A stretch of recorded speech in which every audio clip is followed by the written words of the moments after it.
todos aí no Brasil. Boa tarde, presidente. Nós estamos na África do Sul, Joanesburgo, cidade maior aqui da África do Sul, não é a capital é Pretória, que é o primeiro dia do BRICS, uma reunião super importante. Eu agradeço aí a participação de vocês, estamos um pouquinho atrasados hoje, mas todas as rádios que estão aí participando com o programa também, eu dou um abraço para Itaberaba, a Rádio Urbis, que é uma das que também estão sempre aqui transmitindo o nosso programa, conversa com o presidente. Presidente, antes da gente falar de BRICS, né, porque obviamente começa hoje à tarde o BRICS, eu queria falar um pouquinho de África, né? O senhor já viu muitas vezes a África, é uma coisa muito original dos seus outros dois mandatos e que o senhor está retomando agora. Já teve muito brevemente em Cabo Verde e essa viagem começa aqui na África do Sul, depois tem Angola, São Tomé. Qual é a tua relação com a África? Por que o senhor achou, desde lá de trás, muito importante fazer essas viagens para cá? Bem, eu vou falar boa tarde para o Shoa, aqui na África, e vou falar bom dia para o povo brasileiro que está nos assistindo. Olha, o Shoa, eu penso que a minha relação com a África, ela tem um pouco de sentimental, ela tem um pouco de reconhecimento histórico, ela tem um pouco de solidariedade, ou seja, eu acho que o continente africano é um continente que vai se tornando o continente do futuro, porque possivelmente daqui a algum tempo, lá para 2050, a África do Sul, ou melhor, o continente africano vai ser o continente mais novo, mas o mais habitado do planeta, vai ter muita gente. Acho que aqui a economia vai começando a crescer, aqui tem tudo por fazer. Aqui precisa de rua, de estrada, de água, de energia elétrica, de tudo precisa aqui. Então é importante saber que o mundo e os empresários em algum momento vão se voltar para cá. Quando teve a crise de 2008, 2009, no primeiro encontro do G20, eu propus, foi um encontro na Inglaterra, o Tony Blair, o primeiro-ministro Gordon Brown é que estava organizando a reunião, e eu propus que o excesso de dinheiro que tinha no mundo pudesse começar a ser transferido para gerar empregos em lugares que precisavam gerar empregos para crescer. No caso, era a África que precisava de muita infraestrutura. Eu volto aqui à África do Sul com muito orgulho. A cidade de Joanesburgo é a quarta vez que eu venho para cá para participar dos BRICS com muita vontade, com muita crença de que as coisas vão melhorar. Os BRICS começam a se colocar como uma coisa muito importante no planeta. As pessoas começam a perceber que os BRICS não é pouca coisa, não. Ou seja, a junção de África do Sul, Brasil, Índia e China são metade da população mundial. São, sabe, economias grandes que estão crescendo, que podem crescer muito mais, e que querem criar instituições democráticas, inclusive o NB, que é o novo banco dos BRICS. A gente quer criar um banco para agir diferente do que agem os bancos hoje criados, sabe, depois de 1945. Então, eu estou otimista, acho que daqui vai sair grandes decisões, boas decisões, não decisões para serem implantadas amanhã, mas decisões para serem cumpridas ao longo do próximo período. O ano que vem é a Rússia que vai presidir os BRICS, em 2025 é o Brasil que vai presidir os BRICS, a reunião será lá no Brasil, então, e eu espero que a gente coloque a luta contra a desigualdade como tema principal. Quando for para o Brasil, o tema principal é a gente acabar com a desigualdade racial, desigualdade de gênero, desigualdade na educação, desigualdade na saúde, desigualdade no salário, ou seja, é tudo desigual num mundo que poucos têm muitos e muitos não têm nada. Então, eu acho que eu vou provocar essa discussão, vou tentar fazer com que essa discussão seja um tema do próximo BRICS, do próximo G20, para que a gente coloque essa questão, sabe, da diferença entre a humanidade na ordem do dia. Não é aceitável que a FAO publique que 735 milhões de pessoas passam fome num país que produz muito alimento. Algo está errado. E o algo errado é falta de recursos para comprar. O algo errado é que a distribuição de riqueza é mal feita no mundo. Apenas meia dúzia tem tudo e os milhões e bilhões não tem nada.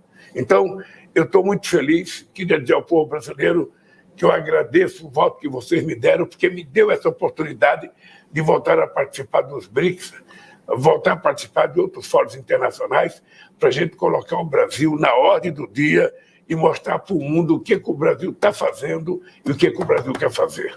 E o tema desigualdade, de certa maneira, eu acho que o continente que a gente precisa, de certa maneira, reconhecer onde isso é pior é na África. Não que a gente na América Latina não tenha esse problema, temos muito.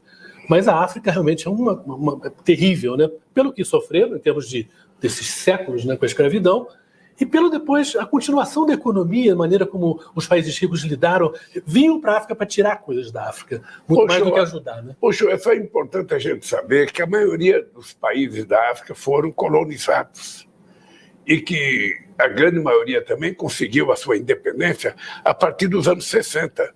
Portanto, é uma coisa muito nova, muito nova. O que é mais grave é que muitos países eram autossuficientes na produção de alimento. Depois da colonização, eles ficaram dependentes do colonizador e hoje muitos países recebem alimento dos países que foram os colonizadores. Então, eles estão numa situação pior do que antes da colonização, do ponto de vista da comida. Eu tenho conversado com presidentes e eles falam o seguinte: olha, nós temos uma carência muito grande porque todos os países estão muito endividados e é muito engraçado que eles, estão endividados, é uma dívida de quase 800 bilhões de dólares de todo o continente africano e por conta de estar endividado, eles não podem tomar dinheiro emprestado para fazer as coisas que eles precisam. Essa é uma discussão que eu acho que a gente tem que fazer em algum momento, em alguma instância, de que é preciso a gente dar um paradeiro nessa dívida e transformar essa dívida numa coisa de investimento para os países poder sair dessa encalacrada. Eu estou devendo, eu não posso pagar, vou pagar esse dinheiro, ao invés de pagar, eu vou investir em alguma coisa que me gere possibilidade de te pagar no futuro. É uma coisa normal, que é preciso que o mundo rico compreenda a necessidade da gente garantir aos países mais pobres de ter a oportunidade que ainda não tiveram. Presidente, como é que você vê? A gente, quando olha o BRICS, né, pela ordem das letras, né, Brasil, Rússia, Índia, China e África do Sul, que entrou 2 anos depois da criação. Teoricamente, são economias muito diferentes, países com culturas muito diferentes. Tem um lado que talvez você possa enxergar como mais difícil de decidir, mais difícil de ter consenso. Por outro lado, você pode pensar pelo lado positivo que somos mais complementares. Como é que você vê essa discussão de conseguir um acordo quando tem situações muito diferentes, por exemplo, de um país para outro? Olha, mas a coisa mais importante é você aprender a conviver com as divergências. Ou seja, cada país tem a sua particularidade, cada país tem seu interesse soberano, cada país tem as suas coisas que ele não pode abrir mão. Mas o que é importante é a gente tentar convergir para aquilo que todo mundo concorda. Eu vou te dar um exemplo muito, muito forte disso. Por exemplo, o Brasil reivindica que vários países possam entrar no Conselho de Segurança da ONU como membros permanentes. Daí é engraçado que o BRICS tem 4 países e só um é membro do Conselho Permanente, que é a China. E a Rússia. Então, cabe e a Rússia, é verdade. Então, é preciso que a gente convença a Rússia e a China que Brasil, África do Sul e os BRICS e a Índia possam entrar, no Conselho de Segurança. Esse é um debate que nós vamos discutir, inclusive, para a gente possibilitar a entrada de novos países, a gente tem que limitar uma certa coisa que todo mundo concorde, porque senão, se não tiver um grau de compromisso dos países que entram no BRICS, vira uma torre de Babel. Então, a gente está construindo isso. Eu penso que desse encontro aqui deve sair uma coisa muito importante sobre a entrada de novos países. Eu sou favorável à entrada de vários países e a gente vai se tornar forte. A gente quer criar um banco muito forte, que seja maior do que o FMI, mas que tenha outro critério de emprestar dinheiro para os países, não de sufocar, mas de emprestar na perspectiva de que o país vai criar condições de investir o dinheiro, se desenvolver e pagar, sem que o pagamento atrofie, as finanças do partido. Você está lembrado no Brasil, quando todo ano chegava um casal, um homem e uma mulher, representando o FMI no aeroporto do Rio de Janeiro, eles vinham fazendo o que no Brasil? Iam visitar as contas do Brasil para saber se o Brasil estava fazendo as contas corretas. Não tinha maior vergonha para um país do que receber 2 representantes do FMI para ir ver se as contas estavam certas. Eu ficava até com pena do Malan, que ele era o ministro da Fazenda. Agora não. Agora eu acabei com isso porque, nós temos que aprender a tomar conta das nossas contas. Nós pagamos o FMI, emprestamos 15 bilhões de dólares para eles, e hoje nós não devemos nada ao FMI e nem queremos dever. O que nós queremos é ter reservas cada vez mais fortes para que a gente seja dono do nosso nariz em qualquer discussão que a gente faça. Então, essa reunião dos BRICS, esses 4 países, tem muita importância no mundo. Nós somos mais de 1/3 já do PIB mundial. Mais de 1/3. Nós somos quase que 1/3 de todo o comércio internacional. Então, nós podemos fazer com que mude os costumes e os hábitos políticos que até agora prevaleceram na conjuntura internacional. Por isso que é importante o Brasil estar de volta, para dizer o que pensa, o que quer, como quer, e tentar convencer os seus aliados das coisas que nós achamos que é importante. O G7 representa uma fatia muito particular, né? O mundo rico está ali. O BRICS, de certa maneira, até pela quantidade de pessoas, estão falando de quase metade da população, 40 e tantos por cento da população, é muito mais plural em relação à representatividade de gente, né? Seria um contraponto? O BRICS hoje está se encaminhando para ser um contraponto realmente ao G7? Não, eu acho que a gente não quer ser contraponto ao G7, a gente não quer ser contraponto ao G20, a gente não quer ser contraponto aos Estados Unidos, a gente quer se organizar. A gente quer criar uma coisa que nunca teve, uma coisa que nunca existiu. O Sul Global. Nós sempre fomos tratados como se fôssemos a parte pobre do planeta, como se nós não existíssemos. Nós sempre fomos tratados como se fosse de segunda categoria. E, de repente, a gente está percebendo que a gente pode se transformar em países importantes. E todos esses países são importantes. Se você falar da questão climática, quem é que tem força hoje para negociar? É o Sul Global. São os países da parte de baixo do globo terrestre. Se você falar de materiais, sabe, de minérios, você vai perceber que é o Sul Global que tem. Se você quiser falar de possibilidade de desenvolvimento, de possibilidade de crescimento, é o Sul Global. Então, nós estamos apenas dizendo, nós existimos, nós estamos nos organizando e nós queremos sentar numa mesa de negociação em igualdade de condições com a União Europeia, com os Estados Unidos e com qualquer outro país. O que a gente quer é criar novos mecanismos em que torne o mundo mais igual do ponto de vista das decisões políticas. Sabe, por exemplo, eu vou repetir a questão do Conselho de Segurança da ONU, os membros permanentes. Por que o Brasil não pode entrar? Por que a Índia não pode entrar? Por que a África do Sul não pode entrar? Por que não pode entrar a Alemanha? Por que não pode entrar a Índia? Que são países, sabe? Quem é que disse que são os mesmos países que foram colocados lá em 1945? Continue lá. O mundo mudou, a política mudou e nós queremos essa mudança. Os BRICS significa isso. Os BRICS não significa tirar nada de ninguém.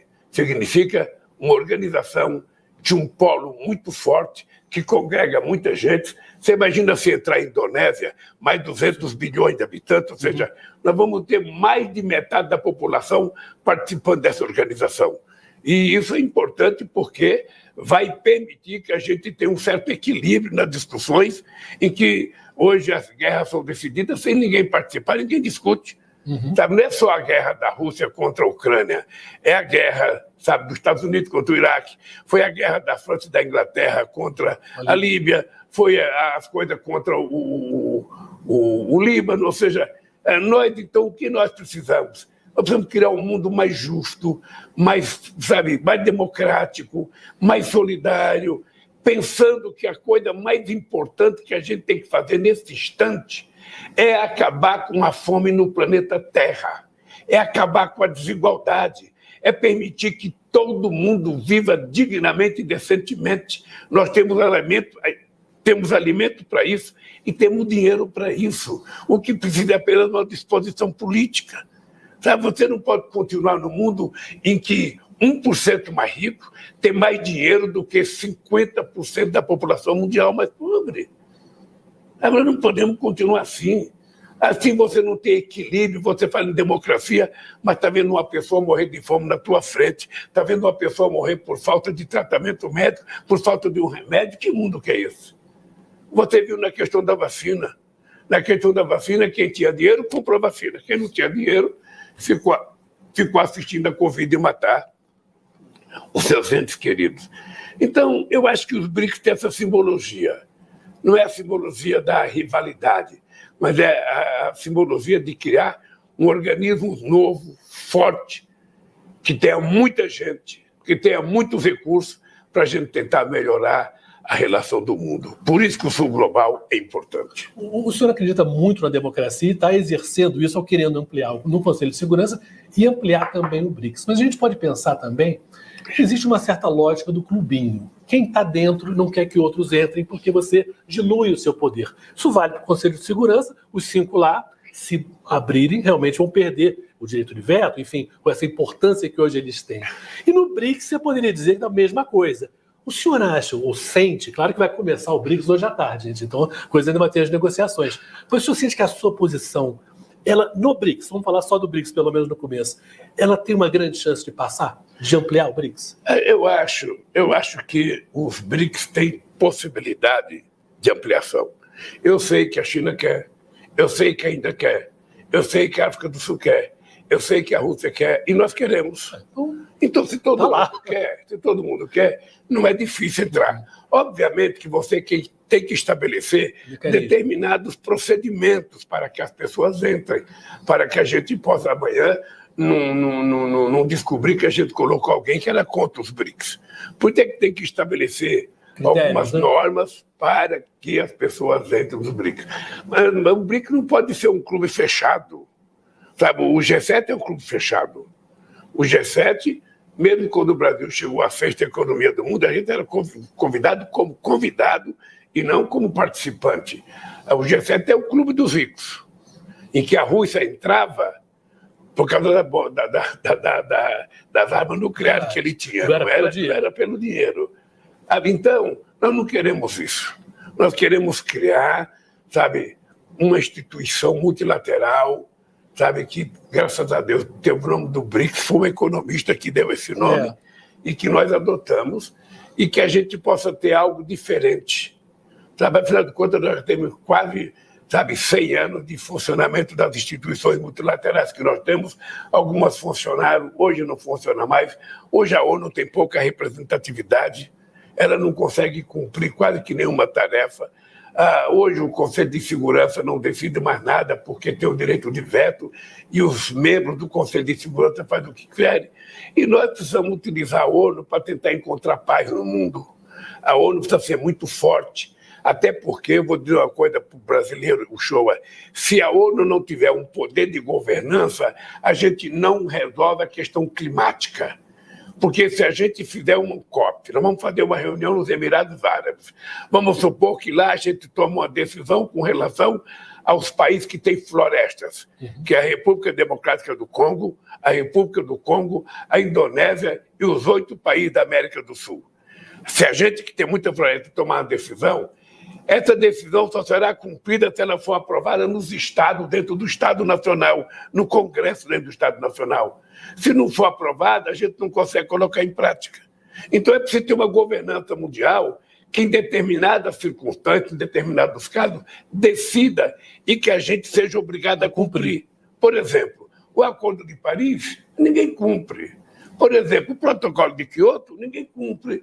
Então vamos estabelecer regras para que sejam verdadeiras nossas reuniões. Senão o povo vai desacreditando e aí a gente começa a ver a democracia correr risco, você começa a ver voltar, o fascismo, você começa a ver tendência de nazistas. Fiquei sabendo que esse dia na Alemanha prenderam um grupo de jovens que estavam revigorando, fazendo manifestações nazistas.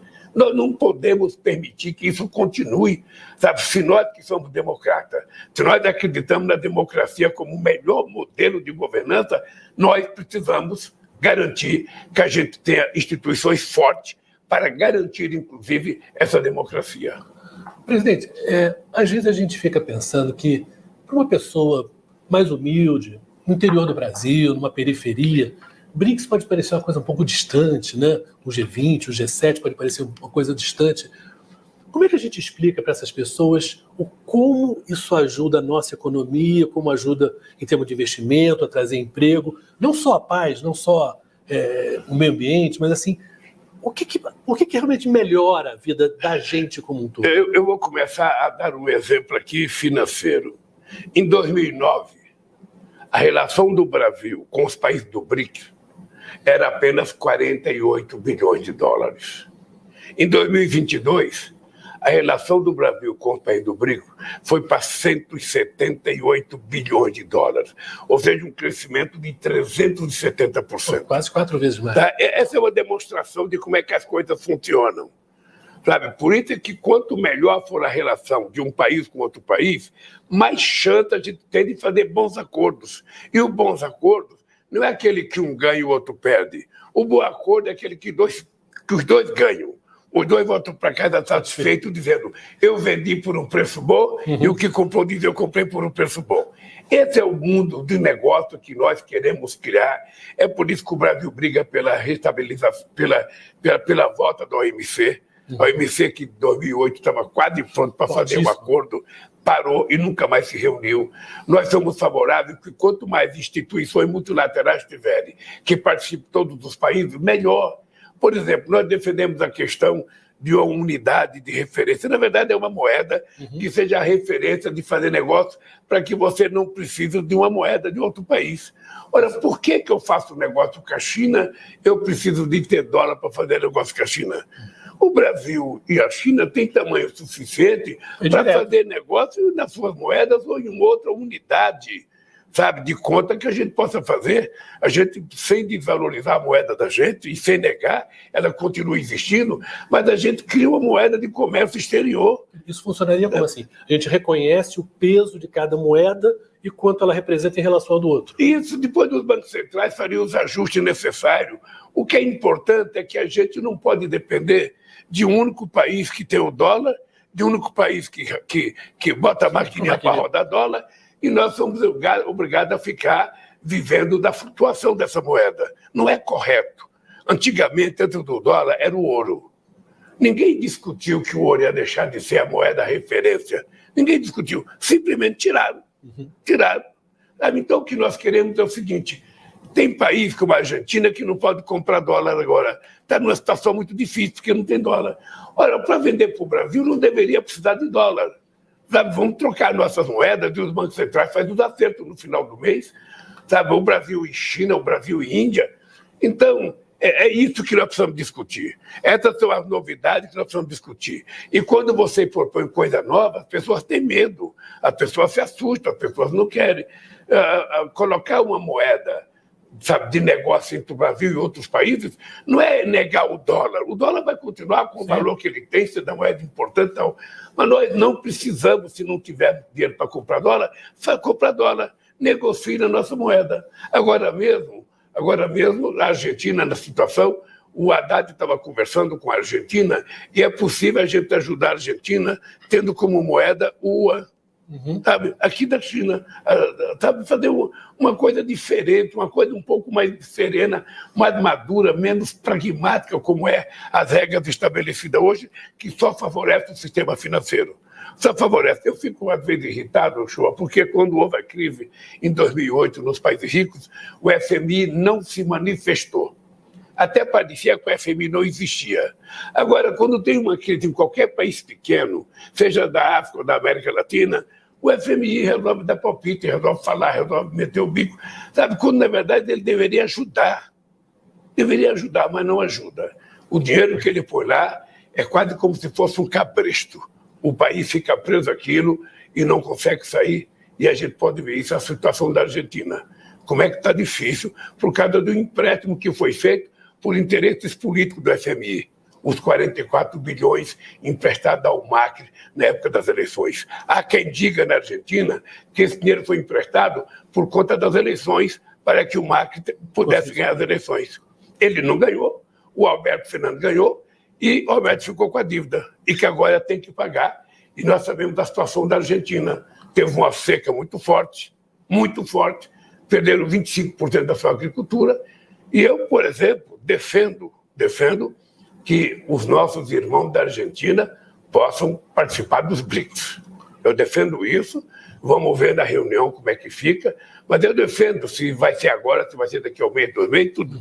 Mas eu defendo que é muito importante a Argentina estar nos BRICS, e até porque tem uma coisa muito importante, o Brasil não pode fazer política de desenvolvimento industrial sem lembrar que a Argentina é um país que tem que crescer junto com o Brasil. Nós temos que compartilhar as coisas que nós fazemos com a Argentina. Com nossos empregos, né? É isso que eu quero. Eu quero que a Argentina tenha poder de compra para comprar mais e tenha coisa para vender mais. Sabe? Eu quero a Argentina bem, eu quero a Bolívia bem, eu quero o Uruguai bem, eu quero o Paraguai bem, eu quero o Equador bem, eu quero todos os países bem, porque isso vai garantir paz no planeta Terra. A gente fala tanto hoje em dia, né? A gente está com o celular aqui, estamos falando ao vivo para o Brasil, tanto em modernidade, né? Tanta coisa mudou. E, no entanto, tudo isso que você está descrevendo, de certa maneira, são instituições de quase 80 anos, né? O de pós-guerra, né? O Conselho de Segurança, a ONU, o Bretton Woods, que decidiu, o FMI, Banco Mundial. É tudo muito antigo e precisa dar uma refrescada, precisa dar uma mudada muito grande, porque é esquisito que se mude tanto quando se fala em tecnologia e não se muda nada enquanto se fala em política. Pois para o mundo do trabalho as coisas ficam sempre pior. Eu agora estou com muita fé de que a gente possa ter um novo ciclo de crescimento, inclusive o Brasil voltar a ter uma política industrial mais arrojada. O Brasil já teve 30% do seu PIB da indústria. Hoje é apenas 11%. Tá? E isso eu falo não negando o peso da agricultura, porque também na agricultura tem muita tecnologia. Eu falo porque o Brasil precisa voltar a exportar valor agregado. E você tem que aproveitar esse momento histórico em que o mundo quer se livrar, sabe, da poluição, e a questão climática ganha um peso importante. E nesse aspecto o Brasil é imbatível. O Brasil é imbatível no biodiesel, o Brasil é imbatível no etanol, o Brasil vai ser imbatível no hidrogênio verde, o Brasil é imbatível em eólica, o Brasil é imbatível em solar. Ou seja, nós temos um jeito de fazer uma indústria verde nesse país. Quem quiser comprar aço, quem quiser comprar qualquer coisa, vai comprar produzido por, sabe, energia limpa, sabe, que não joga gás carbônico no mundo, que não polui o mundo. Esse é o grande trunfo do Brasil que a gente tem que explorar muito. Eu lembro quando surgiu a vaca louca na Inglaterra, a resposta do Brasil era falar: o nosso boi é verde. A nossa carne é verde, esse boi não come ração, come carne, come grama. Então, essa é uma coisa vantajosa, que o mundo está percebendo isso. Quem é que tem que pagar um pouco? Quem tem que pagar um pouco mais, e isso aqui também não é nenhuma revanche, não é nenhuma coisa ofensiva contra ninguém, é que os países industrializados, há 200 anos atrás, que já ganharam muito dinheiro e que foram responsáveis pela derrubada de quase todas as florestas que existiam, eles terão que pagar um pouco do passado. Eles terão que pagar um pouco. Sabe? Isso é razoável. Por quê? Porque quando a gente fala da questão climática, eu não posso olhar o mundo e ver só as copas das árvores lá na Amazônia. Eu tenho que ver que lá embaixo tem milhões de homens, mulheres e crianças que querem comer, que querem trabalhar, que querem ter acesso a bens materiais que todo mundo tem. Então, nós, quando falamos na questão climática, nós temos que pensar também no povo. No Brasil são quase 28 milhões, na Amazônia toda são 50 milhões. Então, essa gente precisa ser tratada, precisa ter emprego, precisa comer, precisa tomar café de manhã, jantar, tem escola. Então, eu acho que o mundo desenvolvido tem que ajudar a fazer isso sem nenhum castigo, apenas numa atitude de falar: eu vou pagar o pedágio de uma coisa que eu já fiquei rica por conta de desmatar tudo da minha terra, de fazer a Revolução Industrial. Então eu vou pagar a minha parte e pagar para que a gente possa construir esse mundo que todo quer. Porque todo mundo quer um mundo de paz. Todo mundo quer um mundo que todo mundo tem o direito de tomar café, almoçar, jantar de manhã. Todo mundo quer um mundo que todo tem escola de qualidade. Todo mundo quer um mundo que as pessoas possam viver felizes, ter acesso à cultura, ao lazer, que as pessoas façam o que quiser, respeitando o direito dos outros. Esse mundo é que nós queremos construir. E quando a gente discute o Brasil e os BRICS, a gente está discutindo um outro mundo é possível. Nós estamos sendo testados. Vamos ver se nós temos competência de dar sinais de que esse outro mundo vai existir de verdade. Não queremos briga com ninguém. O que nós queremos é uma integração intercontinental que possa garantir que todos os países sejam tratados em igualdade de condições. Se isso é possível, é.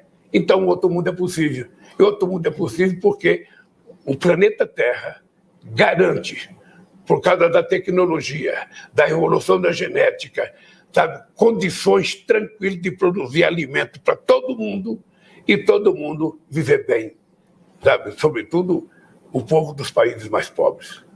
É só isso que a gente quer nessa reunião dos BRICS. Dizer para todo mundo, nós existimos, queremos ser tratados de igualdade de condições e vamos criar novos instrumentos, sabe, multilaterais para fazer política social, política solidária, política financeira. A gente pode e vamos tentar fazer. Só tenho certeza, vocês verão que nesses próximos anos muita coisa vai mudar no mundo. Pode ter certeza, vai. Sonhe grande, porque quem sonha grande consegue realizar. Quem sonha pequeno, quando acordar, o sonho desapareceu, nem lembra o que sonhou. Presidente, estamos acabando o programa. Daqui a pouquinho vai começar o BRICS mesmo. E esse argumento moral que o senhor está falando é muito bom estar sendo falado daqui, você está dizendo aqui, da África do Sul. Porque aqui na África do Sul serão duas das grandes figuras morais da história da humanidade. O Mahatma Gandhi, o indiano, que morou aqui 21 anos. Depois ele foi para a Índia e criou e participou ali, foi o líder da independência da Índia em relação ao Império Britânico. E, claro, o Nelson Mandela, que aí o senhor conheceu, que também foi uma figura que também transformou o regime racista do apartheid nessa democracia que a gente vive hoje na África do Sul. São duas figuras inspiradoras. Eu queria que o senhor falasse uma palavrinha do que foi o Mandela um pouquinho. Olha, para o senhor. O show, primeiro é importante lembrar o seguinte, a África tem 54 países e cada um desses países tem grandes heróis. Aqui nesse continente houve muita luta, houve muita barbárie contra os negros, mas houve muita conquista dos negros que terminou nos anos 60 conseguindo a sua independência.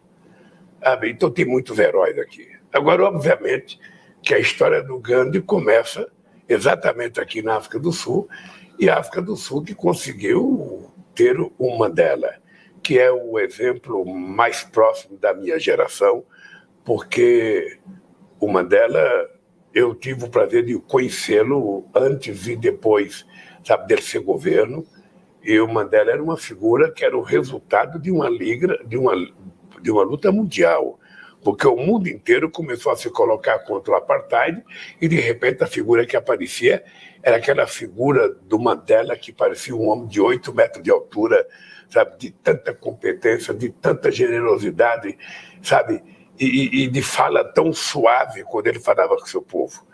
Eu tive a oportunidade de encontrar com o Mandela em Cuba, tive a oportunidade de visitar o Mandela quando ela era presidente, tive a oportunidade de conhecer ele sem ser presidente, tive a oportunidade de encontrar o Mandela em Moçambique, sabe? E toda vez que eu encontrava o Mandela, eu via nele a figura política mais forte que eu conheci, sabe? Um homem que passou 27 anos preso, que sai da cadeia sem ódio, que sai da cadeia para coordenar o seu povo sem nenhum ódio, que coloca vários brancos no seu governo, cada ministro negro tinha um subministro branco, sabe? Para mostrar eu vim para construir a paz, e conseguiu construir.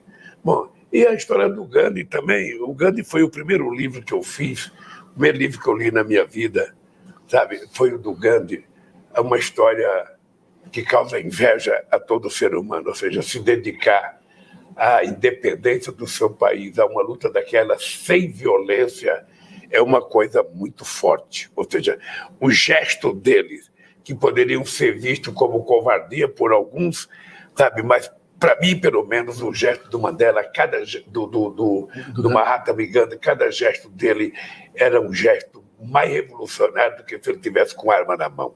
Ele provou que a não violência pode derrubar o império, pode derrotar a Inglaterra, como eles derrotaram. Então, esses exemplos, se o ser humano acompanhasse a vida dessas pessoas, eu acho que a gente aprenderia a ser mais justo, ser mais democrático, ser mais calmo e ser mais solidário. Ser mais solidário. É tão fácil ser solidário, é só você estender a sua mão para alguém que precisa de você. É simples assim. E é esse mundo que a gente sonha construir. E eu espero que a gente construa, porque senão esse mundo será destruído. Presidente, muito obrigado. ótimo BRICS e ótima viagem pela África, tá? A gente volta semana que vem, terça-feira, aí já de Brasília, tá? Um grande abraço, muito obrigado pela participação de vocês, por todos aí no interior do Brasil, no YouTube, no Spotify, depois você vai poder ver também na hora que você quiser as melhores partes dessa entrevista com o presidente Lula. Um grande abraço, bom dia para todo o Brasil. Olha, um grande abraço em Brasília, fazendo o nosso encontro com o presidente. Um beijo no coração de todo o povo brasileiro.